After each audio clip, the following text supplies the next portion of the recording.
నువ్వే జేజమ్మవి కదమ్మా. నేనా? మా అరుంధదమ్మవి నువ్వే కదమ్మా. తెలుగు తక్కువగా మాట్లాడద్దు చంద్రమా. తను పిచ్చిదనగా చేయకండి. నేను జేజమ్మని కాదు కాదు కాదు.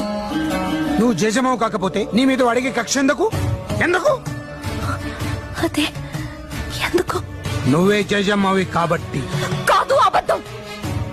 వాడిని నాశనం చేయగలనని జేజమ్మని నమ్మితే అది ఎలాగో తనకి తెలిసే ఉంటుంది. మళ్ళీ పుట్టిన ఈ జేజమ్మకే అది తెలియాలి. జేజమ్మ చెప్పు. నేను జేజమ్మని కాదంటే వినిపించుకోరే.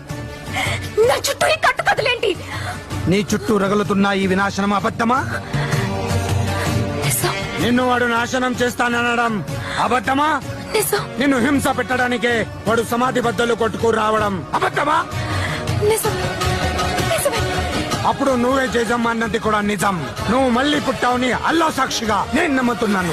అది నిజం కాదు. అవును. కానే కాదు.